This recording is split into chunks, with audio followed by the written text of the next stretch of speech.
FDA approved the first electronic pill, if I can call it like that. It is basically biological chip that it is in the tablet, and once you take the tablet and dissolves into your stomach, sends a signal that you took the tablet.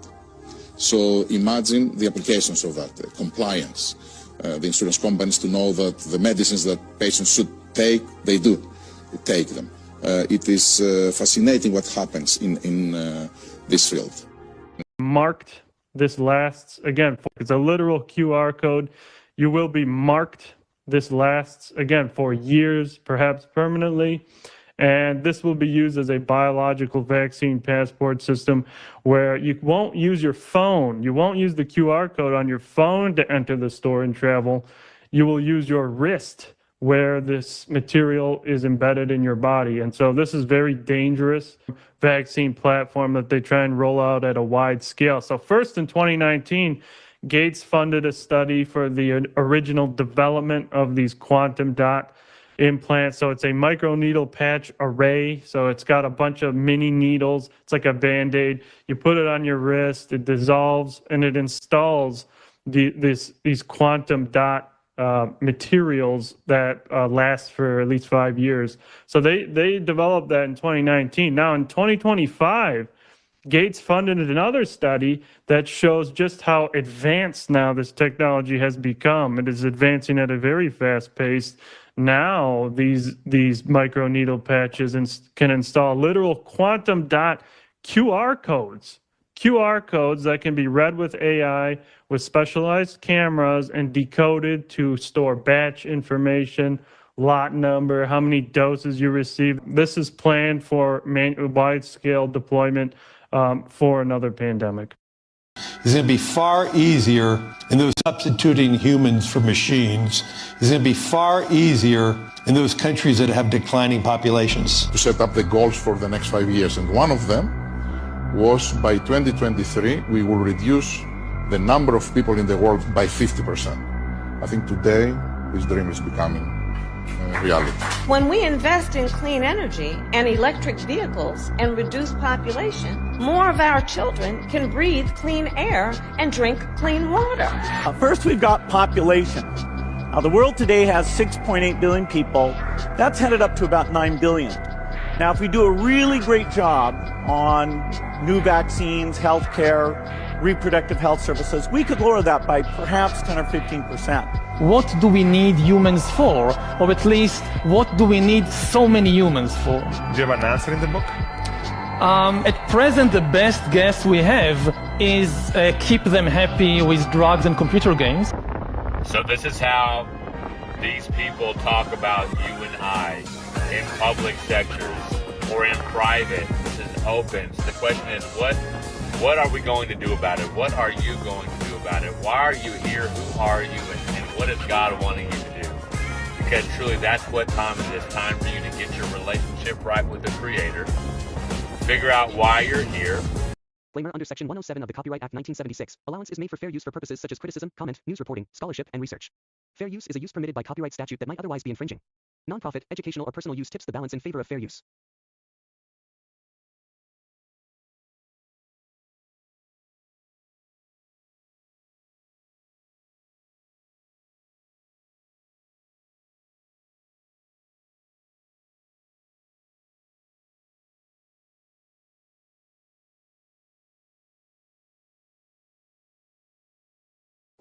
The ultimate goal that these people have in mind is the goal to create a one world government run by the banking industry, run by the bankers, and they're doing it in sections. The European currency, the euro, and the European Constitution is one part of it.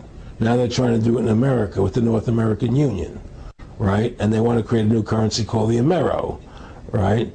And the whole agenda is to create a one world government where everybody has an RFID chip implanted in them. All money is to be in those chips, right? There'll be no more cash. And this is giving me straight from Rockefeller himself. This is what they want to accomplish. And all money will be in your chips. And so instead of having cash, anytime you have money in your chip, they can take out whatever they want to take out whenever they want to. If they say you owe us this much money in taxes, they just deduct it out of your chip digitally. Total control. Total control. And if you're like me or you, and you're protesting what they're doing, they can just turn off your chip, and you have nothing. You can't buy food. You can't do anything. It's total control of the people. And that chip's connected to a database that has your purchasing records, what you do, what everything, you sell. Everything is in there, you know? And so they want a one world government controlled by them, everybody being chipped, all your money in those chips, and they control the chips, and they control people, and you become a slave, you become a serf to these people. That's their goal, that's their intentions. Eric, can you be specific about when you met Rockefeller, how it happened in these discussions? I met Rockefeller through a female attorney I knew who called me up one day and said, one of the Rockefellers would like to meet you. I had made a video called Mad as Hell, and he'd seen the video and wanted to meet me and knew I was running for governor of Nevada. So sure, I'd love to meet him. And I met him and I liked him, and he was a very, very smart man. And we used to talk and share ideas and thoughts. And he's the one who told me 11 months before 9/11 ever happened that there was going to be an event. Never told him what the event was going to be, but there was going to be an event, and out of that event, we were going to invade Afghanistan to run pipelines from the Caspian Sea.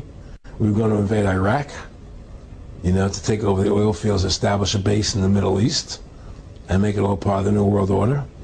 And there's going to be this war on terror, which is no real enemy, and the whole thing is a giant hoax. You know, but it's a way for the government to take over the American people. 9/11 was done by people in our own government and our own banking system to perpetuate the fear of the American people into subordinating themselves to anything the government wants them to do. That's what it's about, and to create this war, this endless war on terror. And that's why and that was the first lie.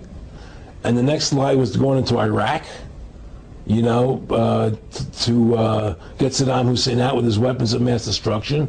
The fact of the matter happens to be that the whole war on terror is a fraud, it's a farce. Because you can't define a winner. There's no one to beat, so it goes on and on forever. And they can do whatever they want. They scare the hell out of the American public. Look, this whole war on terror is a fraud. It's a farce. It's very difficult to say it out loud because people are intimidated against saying it. Because if you say it, they want to make you into a nutcase. It was 9/11 that allowed this war on terror to begin. And until we get to the bottom root of 9/11, the truth of 9/11, we'll never know about the war on terror. Humans injected with a tiny chip holding the key to all of their private information. But as you're about to see in our CBS 46 investigation, it's not fiction. In fact, it's being marketed in Georgia as life-saving technology. So why do some experts say it's potentially deadly? CBS 46's Kim Fedek investigates. It's used in key cards, prepaid tolls, even checked luggage. It's called RFID technology, or radio frequency identification. Small chips that store information. So here's the chip. And now that same technology is literally available in the flesh, with chips injected right into people's arms. It says it burns a little bit. That's about it. Atlanta firefighter John Santola was injected with the chip about the size of a grain of rice.